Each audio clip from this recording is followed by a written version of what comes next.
बातमी सेनेच्या गोटातनं शिवसेनेचे पक्षप्रमुख उद्धव ठाकरे यांनी आदेश देताच शिवसेनेचे सर्व मंत्री राजीनामे देतील असं विधान दिवाकर रावतेंपाठोपाठ आता माहिती राज्यमंत्री विजय शिवतारे यांनीही केलेलं आहे।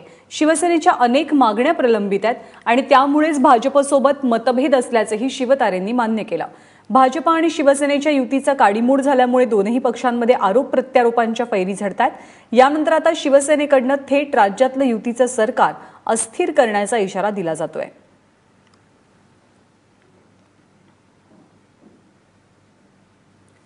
तर काल दिवाकर रावते यांनी आपण राजीनामे खिशात घेऊन फिरत असल्याचं विधान केलं होतं। त्यानंतर आज विजय शिवतारे यांनी काय म्हटलंय तेही पाहूया। मला जनतेच्या कामाकरता आम्ही सरकारमध्ये आहोत, ते होणार नसतील तर माननीय उद्धवजींनी आपल्या भावना काल व्यक्त केलेल्या आहेत स्पष्ट शब्दात।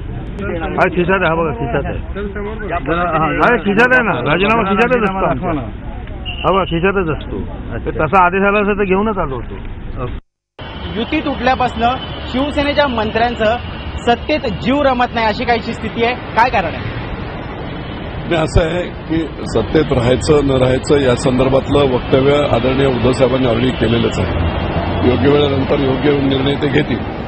आमचं जे काही पुन्हा पुन्हा दाखवलं जातं की राजीनामे खिशात घेऊन म्हणजे आदेशाची वाट पाहणे, राजीनामे खिशात घेऊन म्हणजे प्रत्यक्षात तसे राजीनामे खिशात घेऊन असं म्हणण्यापेक्षा जेव्हा कधी ज्या क्षणाला आदरणीय उद्धव साहेबांचे आदेश येतील की सत्तेतून आपल्याला बाहेर पडायचं त्या क्षणाला सर्वच्या सर्व मंत्री राजीनामे देतील असा त्याचा मथितार्थ आहे।